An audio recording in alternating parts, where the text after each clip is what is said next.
Imaginem uma terra congelada, a uma profundidade de 1,5 km, sólida como granito, fria como o vácuo do espaço. Uma paisagem que não conhece o calor do sol, nem respira oxigênio há centenas de milhares de anos. Nós habituámo-nos a chamar-lhe permafrost. A própria palavra, permanente, sussurrava-nos uma traiçoeira e falsa sensação de segurança. Acreditávamos que era o cofre mais fiável do planeta. Um túmulo criogênico, onde tudo que caía, bactérias, vírus ancestrais, carcaças de animais pré-históricos e gigatoneladas de gases com efeito de estufa, permaneceria selado para sempre, trancado numa prisão de máxima segurança, cujas chaves a natureza tinha atirado para o oceano do tempo. Construímos cidades inteiras sobre este chão de gelo. Traçamos gasodutos estratégicos sobre a sua superfície móvel. Estávamos convencidos de que a Esfinge do Norte dormiria eternamente. Enganamo-nos, fatalmente. A Esfinge despertou e está faminta. Neste preciso momento, no coração da Sibéria Oriental, desenrola-se uma catástrofe geológica de proporções bíblicas. Os habitantes locais, com um terror supersticioso, chamam-lhe as portas para o submundo. A terra rasgou-se. Uma fenda colossal, como a ferida incurável de um martelo cósmico, cresce a uma velocidade implacável, devorando a floresta secular, estradas e colinas sagradas. Mas o mais aterrador não é a terra que colapsa, é o que emerge dela. Da lama negra e fétida do degelo, erguem-se as sombras de um passado esquecido. Criaturas que percorriam a tundra quando a humanidade se encolhia em cavernas, receosa do fogo. E com elas, doenças para as quais não temos, nem nunca tivemos, qualquer imunidade, porque o nosso sistema imunitário as esqueceu há dezenas de milhares de anos. Em 2016, este pesadelo epidemiológico tornou-se realidade na península de Yamal. Uma vaga de calor anômala derreteu o gelo que aprisionava a Terra, e à superfície regressaram os esporos de um assassino que dormia há 75 anos. O antraz. Matou uma criança, encheu as enfermarias de dezenas de pessoas e dizimou manadas inteiras de renas. Contudo, isso foi apenas um ensaio, um tiro de aviso disparado pela natureza. A descida ao que o gelo siberiano realmente esconde revela um mundo perdido.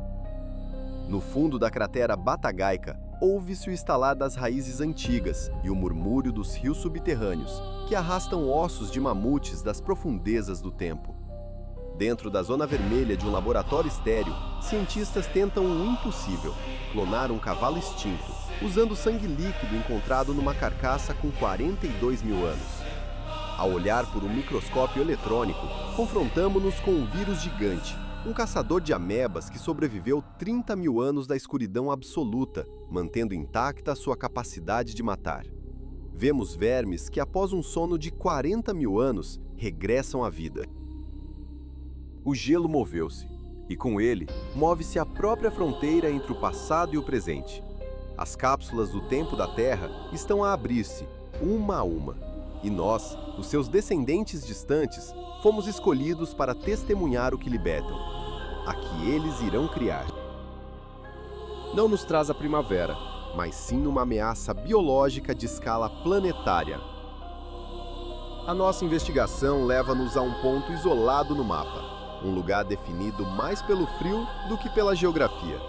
As coordenadas: 67 graus de latitude norte, o distrito de Verkhoyansk, na Sibéria, um dos lugares habitados mais frios da Terra, o polo do frio do hemisfério norte. Aqui, o inverno não é uma estação, é um estado de existência. As temperaturas mergulham para 60 graus negativos, um frio tão absoluto que desafia a própria matéria. O sopro transforma-se em pó de gelo cintilante, e o aço, subitamente frágil, estilhaça-se como vidro. Mas é durante o breve e intenso verão ártico que algo desafia a lógica geológica. No coração da taiga infinita, uma paisagem de lariços que se estende para além do horizonte, a terra abriu-se. Visto do céu, as imagens de satélite revelam uma forma orgânica, quase alienígena. Assemelha-se a um girino colossal, ou talvez a uma raia monstruosa, a mergulhar nas profundezas do planeta. Isto não é a cicatriz de um meteorito, nem a boca adormecida de um vulcão. É um fenômeno conhecido como termocarso, uma depressão colossal. O seu nome oficial é Cratera de Batagaica, a maior do seu gênero no mundo. Mas para o povo local, os iacutos, tem um nome mais sombrio e ressonante: a porta de entrada para o submundo. E as suas razões são terrivelmente concretas. As dimensões deste monstro desafiam a imaginação. 1 quilômetro de comprimento, 800 metros de largura e uma profundidade de quase 100 metros, o equivalente a um arranha-céus de 30 andares, engolido pela terra. Parar na sua borda é olhar para um livro aberto da história do nosso planeta. Camadas de solo e gelo que contam a história de 200 mil anos. Mas este livro está a arder. Como começou tudo isto? Com um erro humano. Um efeito borboleta com consequências cataclísmicas. Na década de 1960, uma porção desta floresta antiga foi abatida para fins industriais. Uma operação de rotina, aparentemente inofensiva. Ninguém previu a cascatão. As suas raízes, como uma armadura natural, mantinham o permafrost coeso. Com o desaparecimento da floresta, o implacável sol do norte começou a aquecer a terra escura e exposta. O gelo eterno, um complexo de sedimento e gelo conhecido como Iedoma, que ali repousava desde a era dos mamutes lanosos e dos tigres dente de sabre, começou a derreter. O solo perdeu a sua estrutura, a terra cedeu. O que começou como uma pequena e inofensiva ravina, transformou-se numa reação em cadeia irreversível. As paredes da cratera desmoronam-se diariamente. Quem se aproxima pode ouvir os sons da terra desfazer-se. Um estrondo surdo e gutural que emana das profundezas. O estalar agudo de lariços centenários que tombam no abismo, com raízes e tudo, como se fossem meros palitos. A cratera expande-se a uma velocidade de até 30 metros por ano. Nos anos mais quentes, o avanço é ainda mais rápido. Move-se como uma entidade viva, devorando a paisagem à sua volta. Os cientistas que descem ao seu fundo, envergando trajes de proteção e respiradores, relatam um odor específico e penetrante. Um cheiro pesado e adocicado a decomposição e metano. É o cheiro da matéria orgânica, congelada durante milênios, a regressar à vida e a apodrecer. Plantas do Pleistoceno, carcaças de animais, excrementos antigos. Mas com o odor, emergem das paredes os fantasmas do passado. Presas de mamute projetam-se do solo como raízes retorcidas. Ossos de rinocerontes lanosos são expostos pelas chuvas. Carcaças inteiras de bisontes pré-históricos jazem na lama. Para os paleontólogos, é um eldorado, um tesouro de fósseis perfeitamente preservados. Para os climatologistas, é um prenúncio da catástrofe climática, um ciclo de aquecimento que se autoalimenta. Mas para os virologistas, esta ferida aberta na Terra é algo muito mais imediato e aterrador.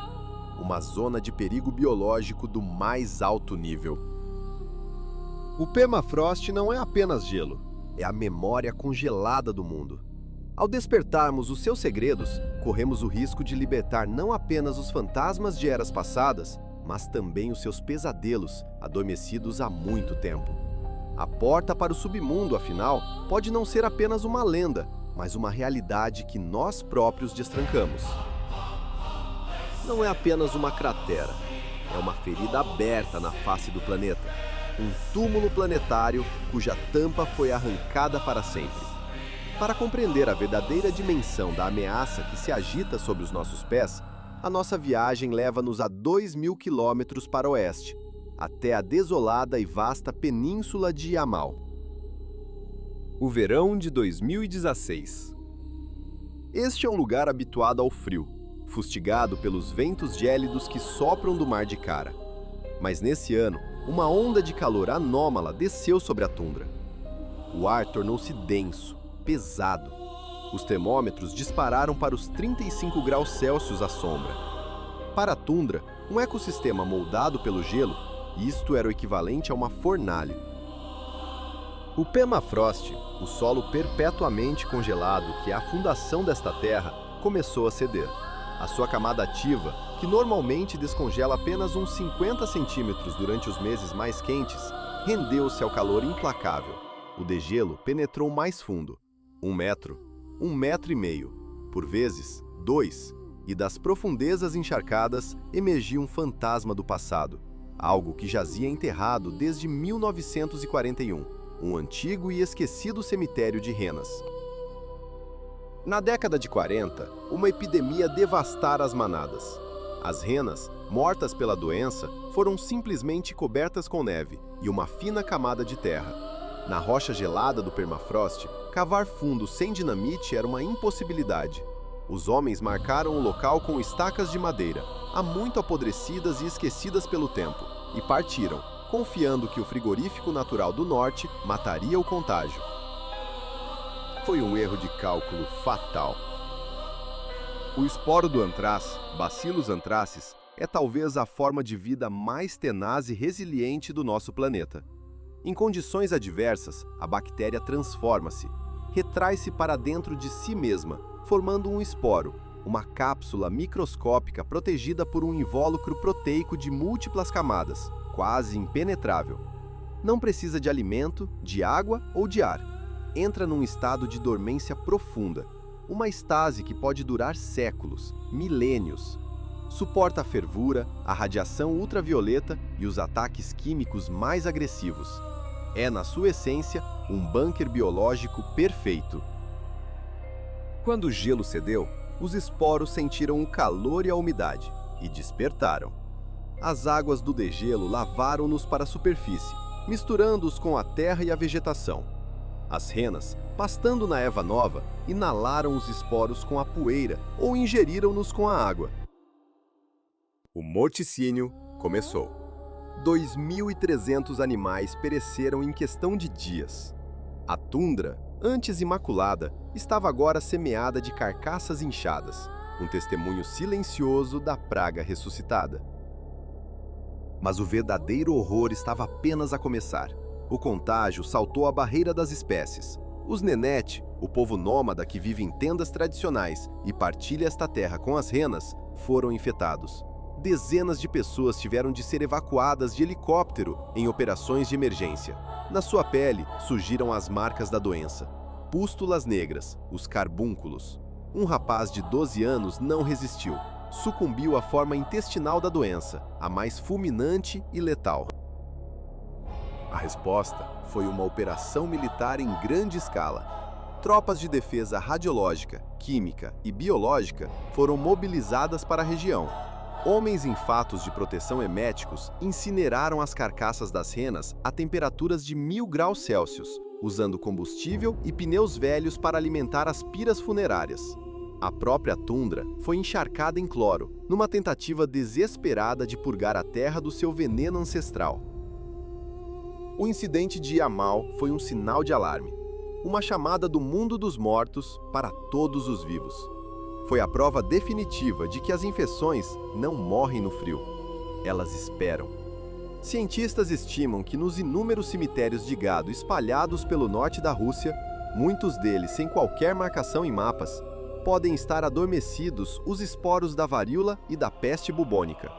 Se o permafrost continuar a derreter a este ritmo, o pesadelo de 2016 poderá parecer um simples ensaio para uma verdadeira pandemia vinda do passado. No entanto, o gelo não preserva apenas a morte, preserva também a vida, em detalhes tão requintados que desafiam a imaginação. É um arquivo da própria Terra, uma cápsula do tempo que guarda tantos segredos da nossa aniquilação como as maravilhas da nossa origem. Mas ao abrirmos este cofre do tempo, que outros segredos, tanto de criação como de destruição, iremos libertar? O gelo não esquece, apenas espera. Nas profundezas geladas da Sibéria, existem segredos que desafiam as leis implacáveis da entropia e da decomposição biológica. Descobertas que parecem impossíveis, fragmentos de um passado tão perfeitamente preservados que abalam os próprios alicerces do nosso entendimento do tempo. Agosto de 2018. Na cratera de Batagaica, uma colossal cicatriz termocártica na face da Iacútia, conhecida localmente como a Porta para o Submundo, moradores locais avistam um objeto estranho. A protuberância emerge de uma parede de permafrost numa das ravinas mais profundas e inacessíveis da cratera. A distância assemelha-se a um animal adormecido, coberto por uma espessa camada de lama gelada. A notícia chega aos cientistas do Museu do Mamute da Universidade Federal do Nordeste, em Yakutsk. Uma equipa, liderada por Semyon Grigoriev, parte para o local. Armados com pincéis e uma paciência infinita, começam a remover cuidadosamente a terra que encobre a criatura. À medida que a forma se revela, o trabalho abranda. Eles param, imóveis, em assombro. Diante deles não está um fóssil, mas um corpo. É um potro, uma pequena cria de uma espécie extinta, o cavalo de Lena, Equus lenensis. Teria apenas 2 semanas de vida. A sua aparência é desconcertante. Parece ter morrido ontem, como se tivesse apenas deitado para descansar à sombra. A pelagem ruiva, os cascos minúsculos, a cauda, a crina, as orelhas e até as longas pestanas, tudo está intacto. Não há o menor sinal de decomposição, nenhum odor de putrefação. A análise por radiocarbono revela uma idade que desafia a imaginação: 42.770 anos. Este pequeno potro corria pelas estepes da Iacútia quando os neandertais ainda caminhavam pela Europa e as grandes pirâmides do Egito não existiam nem mesmo como um conceito. Mas a verdadeira sensação mundial, o momento que fez suster a respiração de biólogos em todo o planeta, ocorreria mais tarde, na atmosfera estéril de um laboratório. Durante a autópsia, quando o bisturi de um cirurgião fez uma incisão no músculo cardíaco, algo fluiu. Era sangue. Escuro, espesso, mas inegavelmente líquido. Sangue com mais de 42 mil anos. Foi um choque científico. Normalmente, ao longo de milênios, o sangue coagula, seca ou é consumido por bactérias. Mas aqui, uma combinação única de fatores criou a cápsula do tempo perfeita. O potro afogou-se em lama líquida, quase argila, que congelou instantaneamente. Este processo criou um vácuo, bloqueando o acesso ao oxigênio e interrompendo toda a atividade microbiana. Irrompidas, a hemoglobina no seu interior estava preservada. Na bexiga, encontraram urina, a mais antiga alguma vez descoberta. No intestino, os últimos vestígios do leite materno, misturados com a lama que o animal engoliu em pânico nos seus últimos segundos de vida, numa luta desesperada para escapar da armadilha de lodo. É, sem dúvida, o animal da Idade do Gelo mais bem preservado em toda a história da ciência. Os tecidos eram tão frescos, vermelhos e elásticos que deram origem a conversas sérias e práticas sobre clonagem. Uma equipa conjunta de cientistas russos e sul-coreanos, sob a liderança do controverso mas pioneiro professor Hwang Woo-suk, o homem que clonou o primeiro cão, anunciou a sua intenção de encontrar uma célula viva. Uma única célula com um núcleo de ADN intacto e não danificado. Se encontrar em tal célula, um fibroblasto, poderão inserir o seu núcleo num óvulo de uma égua moderna, usar uma mãe de aluguer e, após 11 meses, trazer ao mundo uma criatura que não deveria existir, um fantasma vivo do Pleistoceno. Estamos no limiar de reverter a extinção, de reescrever o próprio conceito de para sempre. Mas estaremos preparados para as consequências? Que vírus antigos, que patógenos adormecidos nesse sangue vivo poderiam despertar dentro de um organismo ressuscitado? Fredo tempo está a derreter, e não temos a certeza do que mais está prestes a despertar. Nas margens do rio Semyuliak, na desolada vastidão da Iacútia, caçadores de presas de mamute depararam-se com algo inesperado. Entre a lama gelada e os detritos milenares, jaziam 2 estranhos novelos cinzentos, duros como pedra. Não eram rochas, nem fragmentos de madeira. Eram corpos de filhotes de leão das cavernas, perfeitamente preservados pelo abraço do permafrost. Receberam os nomes de Esparta e Boris. A sua espécie, Panthera spelaea, foi o terror da Idade do Gelo. Predadores supremos eram cerca de 20% maiores do que os leões africanos de hoje.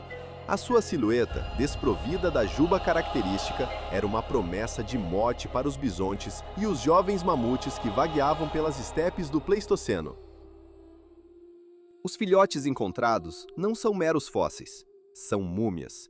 Múmias de uma perfeição desconcertante, assustadoramente realistas. Cada bigode, cada vibriça está no seu devido lugar. É possível contar cada pelo dourado do seu manto. A pelagem é densa, com uma camada interna espessa, concebida para isolar do frio cortante de um mundo perdido. As almofadas das patas, após milhares de anos, ainda se sentem macias ao toque. As suas garras, retráteis, permanecem afiadas como lâminas de barbear. A tecnologia moderna permite-nos espreitar para lá da pele, para o interior destes mensageiros do tempo. A tomografia computadorizada revelou o impossível. Os seus órgãos internos estão intactos. Cérebro, coração, pulmões, estômago, tudo repousa onde deveria estar, apenas desidratado por um processo lento de sublimação, a passagem direta do gelo a vapor. Da caverna tenha colapsado, ou uma avalanche de neve e terra tenha selado a sua toca para sempre. A morte foi instantânea, tão rápida que não tiveram tempo de sentir a asfixia. A datação por radiocarbono trouxe uma revelação ainda mais extraordinária. Um filhote tem cerca de 43 mil anos, o outro 28 mil. Não são irmãos. As suas vidas foram separadas por 15 milênios, um abismo de tempo quase inconcebível. No entanto, o destino uniu-os numa morte idêntica. E agora jazem lado a lado numa mesa de laboratório. A sua preservação estende-se ao nível molecular. O ADN, o código da vida, estava perfeitamente legível. A comparação do seu genoma com o dos leões modernos mostrou que as duas linhagens se separaram há cerca de 500 mil anos. O leão das cavernas era uma espécie completamente distinta, um ramo da árvore da vida que floresceu, dominou e desapareceu sem deixar descendentes. A ciência foi ainda mais longe, analisando o conteúdo dos seus estômagos. Identificaram vestígios do leite materno, a sua última refeição, e através dele, a dieta da sua mãe, bisontes. Estas descobertas transformam a nossa percepção visual do passado. Não estamos a olhar para ossos nus e anônimos no museu. Estamos a contemplar retratos vívidos de animais que respiraram o ar da Idade do Gelo. Sabemos a cor da sua pelagem. Um cinzento arenoso, sem as manchas dos leopardos, mais parecido com o de um puma. Sabemos até qual seria o seu cheiro. Mas esta janela para o passado não se abre sem perigo. Cada vez que os cientistas descongelam uma destas carcaças para recolher amostras, o protocolo é rigoroso. Vestem fatos de proteção biológica total, com fornecimento de ar autônomo. Porque na pelagem destes adoráveis felinos podem residir passageiros silenciosos.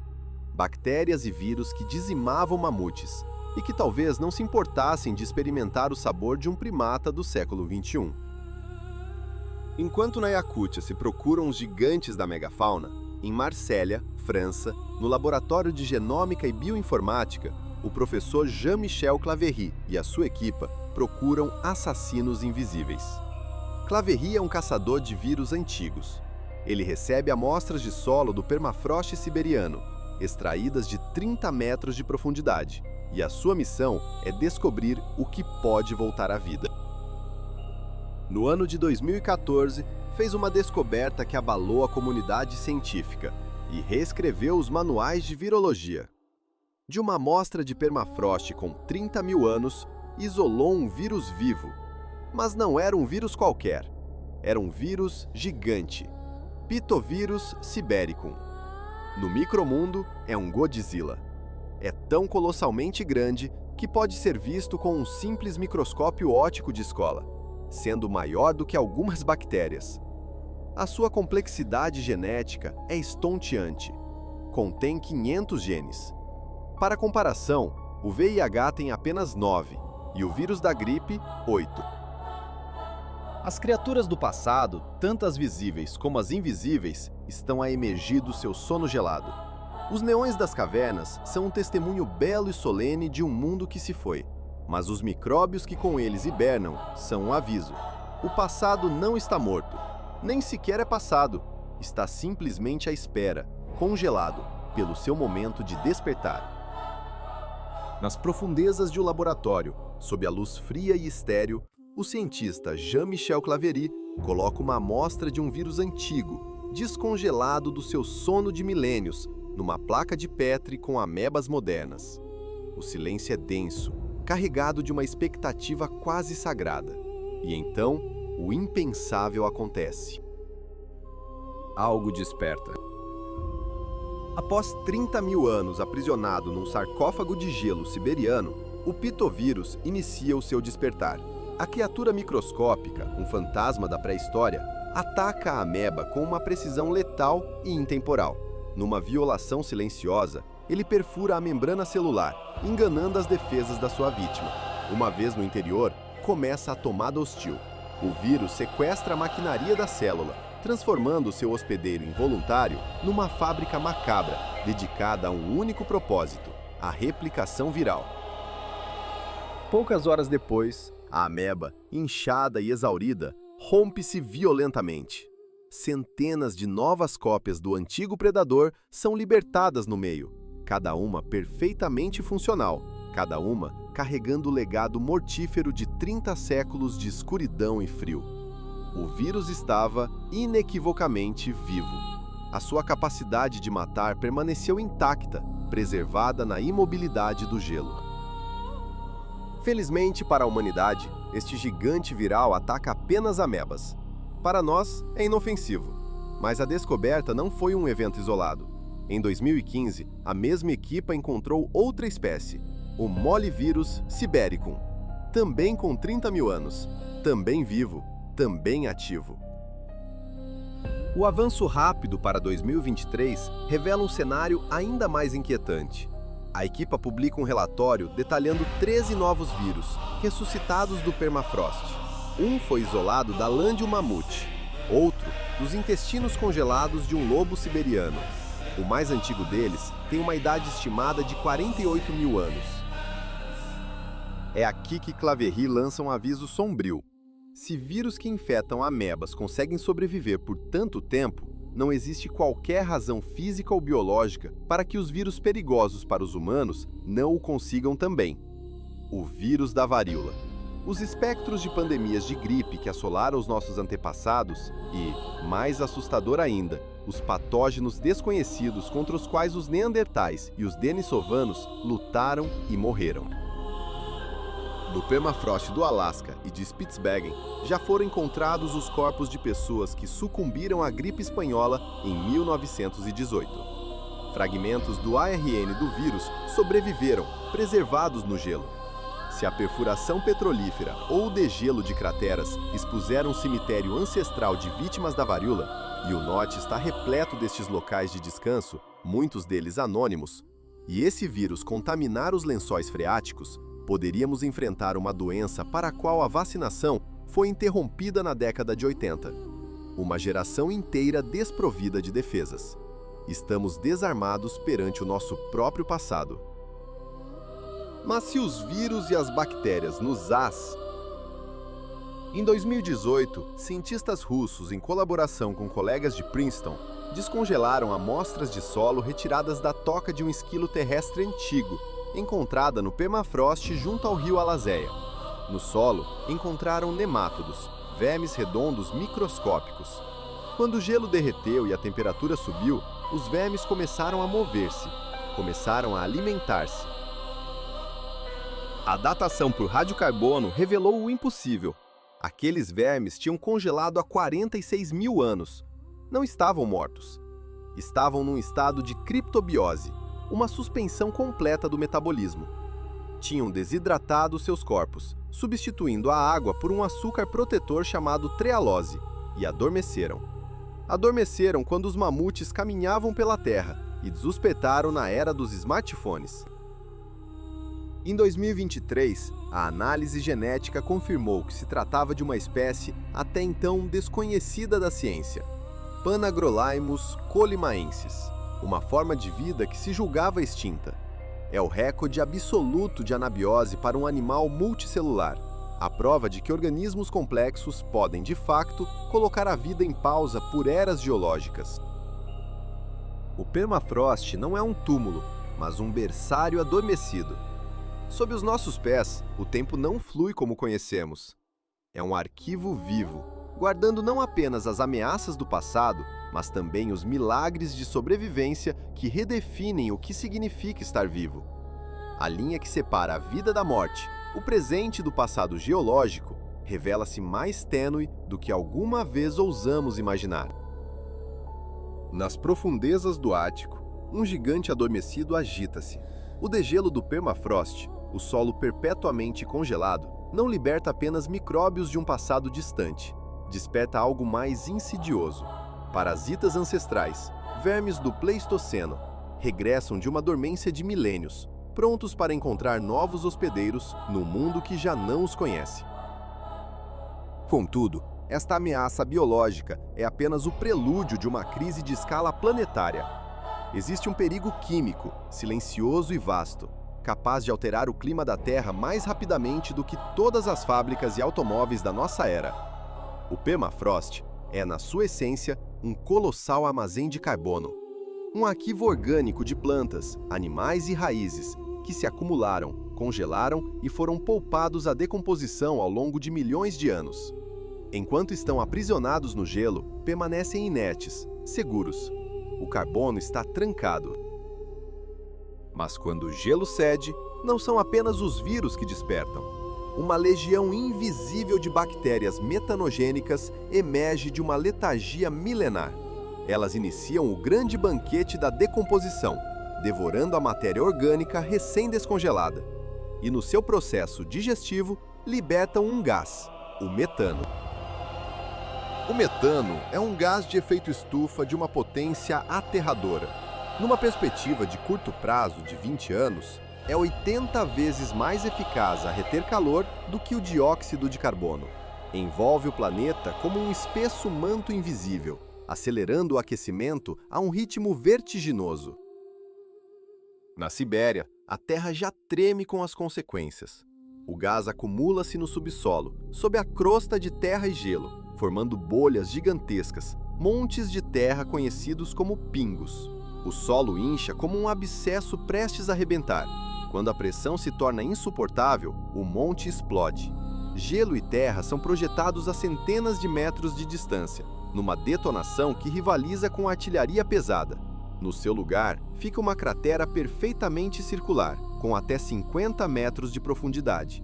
O gás escapa numa coluna violenta, por vezes inflamando-se em chamas fantasmagóricas. Os satélites já registram centenas destas novas cicatrizes na paisagem ártica russa. Estima-se que mais de 7.000 destas bolhas de metano estejam prontas para explodir. Entramos num mecanismo de retroalimentação positiva, um ciclo vicioso que se auto-perpetua. Quanto mais quente o clima, mais permafrost derrete. Quanto mais permafrost derrete, mais metano é libertado. Quanto mais metano na atmosfera, mais o planeta aquece. É um ciclo que, uma vez iniciado em pleno, pode tornar-se impossível de parar. Muitos cientistas temem que já tenhamos ultrapassado o ponto de não retorno. Chamam-lhe a pistola de metano ou o gatilho clatrato. Se disparar com toda a sua força, o Acordo de Paris sobre o clima tornar-se-á um pedaço de papel irrelevante. A temperatura global poderia saltar 4 graus em poucas décadas, transformando terras férteis em desertos áridos e cidades costeiras em novas Atlântidas. No entanto, em meio a estas advertências, o gelo também nos oferece vislumbres de um passado profundo, descobertas que nos forçam a reescrever a história. No ano de 2018, perto de Yakutsk, um pedaço de terra congelada revelou um tesouro. Um filhote com 18.000 anos de idade. Foi batizado de Dogor, que significa amigo na língua Yakut. A sua preservação era milagrosa. Não era um fóssil, mas uma criatura quase viva, com bigodes, pestanas, um nariz aveludado e dentes de leite afiados ainda intactos. A sua postura sugeria que tinha adormecido ontem e que a qualquer momento poderia acordar e abanar a cauda, à espera de um comando. A análise genética, conduzida num dos mais avançados centros de paleogenética do mundo, na Suécia, revelou algo estranho. O ADN de Dogor estava tão imaculado que o seu genoma foi sequenciado na totalidade. No entanto, mesmo com o mapa completo dos seus genes, um lobo. Dogor está congelado precisamente na ponte evolutiva entre as duas espécies. Ele é o elo de transição, a personificação do momento exato em que um predador selvagem iniciou a sua longa e misteriosa jornada para se tornar o mais leal dos companheiros da humanidade. Um segredo guardado pelo gelo, que nos lembra que a mesma força que ameaça o nosso futuro também detém as chaves do nosso passado mais profundo. Nas profundezas geladas da Sibéria, o permafrost guarda segredos com uma paciência milenar. Por vezes, liberta-os. Poderia ter sido um dos primeiros cães que a humanidade alguma vez chamou de amigo. Ou talvez fosse apenas uma criatura selvagem, vivendo nas margens do nosso mundo, alimentando-se dos restos que deixávamos para trás. Uma pequena múmia felpuda, perfeitamente preservada, emergiu do seu túmulo de gelo, uma cápsula do tempo biológica com 18 mil anos. No seu estômago, um último repasto, por digerir, um pedaço de carne. A análise do seu ADN revelou uma verdade espantosa. Era carne de rinoceronte lanudo. A imaginação incendeia-se. Terão sido mãos humanas a alimentar esta pequena cria? Um gesto de aliança entre espécies no alvorecer de uma nova era? Ou terá ela, na sua luta pela sobrevivência, encontrado a carcaça de um gigante caído, apenas para ser apanhada por um deslizamento de terras que a selou no gelo para a eternidade? Este pequeno ser é mais do que um fóssil, é uma chave, um enigma congelado que nos pode ajudar a decifrar o momento exato em que o homem começou a moldar a natureza, domesticando o lobo, e como a própria natureza, na sua indiferença glacial, preservou esse instante para nós. Na mesma região, no Ulos de Oymyakonsky, um residente local, Pavel Efimov, deparou-se com algo saído de um filme de terror. Uma cabeça de lobo, enorme, decepada. Apenas a cabeça, sem qualquer vestígio do corpo. O corte no pescoço era limpo, preciso, não o trabalho de dentes e garras. As suas dimensões eram chocantes, 1,5 vezes maiores que a cabeça de um grande lobo cinzento dos nossos dias. 40 centímetros de comprimento, o tamanho da cabeça de um leão africano moderno. A sua idade, 40 mil anos. No interior do crânio, o cérebro permanecia intacto. As presas, perfeitas e afiadas, ainda prometiam uma morte rápida. Mas por que apenas a cabeça? Seria um troféu ritualístico de caçadores ancestrais, um tributo a um adversário formidável? Ou o resultado macabro da atividade de outros predadores? Os cientistas especulam que os humanos da Idade do Gelo poderiam ter decapitado as suas presas mais impressionantes, como troféus ou para uso em cultos totêmicos. Outra possibilidade é que o corpo tenha sido consumido e a cabeça descartada numa fenda de gelo, entregue ao esquecimento. A genética deste lobo revelou que pertencia a um ramo distinto, hoje extinto. Eram gigantes, predadores de topo especializados na caça de bisontes e mamutes. Os lobos modernos são os seus descendentes diminutos, os sobreviventes que se adaptaram, passando a caçar presas mais pequenas como lebres e veados, quando a megafauna desapareceu e os seus caçadores gigantescos com ela. O que se desenrola agora na Sibéria é simultaneamente o maior experimento científico da história da humanidade e a maior roleta russa. A cratera de Batagaica, uma ferida aberta na Terra, continua a crescer, rasgando a taiga. Chamam-lhe o termômetro do planeta. E esse termômetro indica uma febre intensa.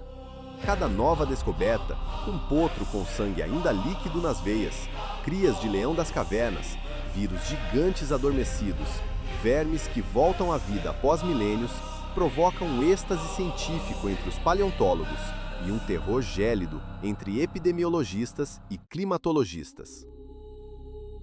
Estamos a adquirir um conhecimento com o qual nunca poderíamos ter sonhado. Lemos o ADN de mundos extintos, vemos a evolução em ação, podemos tocar no passado com as nossas próprias mãos. Mas o preço deste conhecimento pode ser demasiado alto. Caminhamos sobre um campo minado. Sob os nossos pés, por baixo de uma fina camada de musgo e bagas, dormem forças que outrora governaram o planeta. Bactérias capazes de aniquilar toda a vida. Gases com o poder de alterar a atmosfera. Vírus desconhecidos para o nosso sistema imunitário. A Sibéria está a derreter, e os portões, uma vez abertos, não se fecharão por si sós. A questão já não é se encontraremos lá uma nova praga ou um gás que incendeia a atmosfera. A questão é quando o encontraremos e se teremos tempo para nos prepararmos. As imagens de satélite mostram-no claramente. Batagaica não é a única cratera, existem milhares.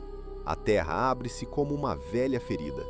A história do nosso planeta, meticulosamente escrita no gelo, está a descongelar perante os nossos olhos. O capítulo final desta crônica ainda não foi escrito. As suas páginas em branco aguardam a tinta do tempo.